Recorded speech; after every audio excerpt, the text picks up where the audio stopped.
ರಾಜ್ಯ ಸರ್ಕಾರದ ದೆಹಲಿ ವಿಶೇಷ ಪ್ರತಿನಿಧಿ ಟಿಬಿ ಜಯಚಂದ್ರ ನೇತೃತ್ವದಲ್ಲಿ ಭದ್ರಾ ಮೇಲ್ದಂಡೆ ಯೋಜನೆ ಪ್ರಗತಿ ಪರಿಶೀಲನಾ ಸಭೆ ನಿನ್ನೆ ವಿಧಾನಸೌಧದಲ್ಲಿ ನಡೆಯಿತು.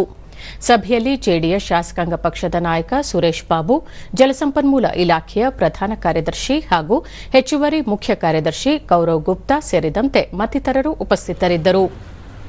ಭದ್ರಾ ಮೇಲ್ದಂಡೆ ಯೋಜನೆಯನ್ನು ಕೇಂದ್ರ ಸರ್ಕಾರ ರಾಷ್ಟ್ರೀಯ ಯೋಜನೆಯೆಂದು ಘೋಷಿಸಿದ್ದು 5,300 ಕೋಟಿ ರೂಪಾಯಿಯನ್ನು ಕೇಂದ್ರ ಸರ್ಕಾರ ಬಿಡುಗಡೆ ಮಾಡಬೇಕಾಗಿದೆ. ಕಳೆದ ಕೆಲವು ವರ್ಷಗಳಿಂದ ಈ ಯೋಜನೆ ಪ್ರಗತಿಯಲ್ಲಿದ್ದರೂ ಸಹ ಕೇಂದ್ರ ಸರ್ಕಾರ ಹಣ ಬಿಡುಗಡೆ ಮಾಡಿಲ್ಲ. ಈ ಹಿನ್ನೆಲೆಯಲ್ಲಿ ಕೇಂದ್ರ ಸರ್ಕಾರ ಹಣ ಬಿಡುಗಡೆ ಮಾಡುವಂತೆ ಕೇಂದ್ರದ ಸಚಿವರು ಮತ್ತು ಸಂಸದರೊಂದಿಗೆ ಪ್ರಧಾನಿ ನರೇಂದ್ರ ಮೋದಿ ಅವರನ್ನು ಭೇಟಿ ಮಾಡಲು ತೀರ್ಮಾನಿಸಲಾಯಿತು.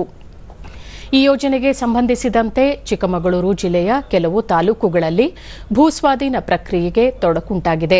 ಶೀಘ್ರದಲ್ಲಿ ಎಲ್ಲಾ ಸಮಸ್ಯೆಗಳನ್ನು ಬಗೆಹರಿಸಿ ರೈತರಿಗೆ ಸೂಕ್ತ ಪರಿಹಾರ ನೀಡಿ ಭೂಸ್ವಾಧೀನ ಪ್ರಕ್ರಿಯೆಯನ್ನು ತ್ವರಿತವಾಗಿ ಪೂರ್ಣಗೊಳಿಸುವಂತೆ ಅಧಿಕಾರಿಗಳಿಗೆ ಸೂಚಿಸಲಾಯಿತು.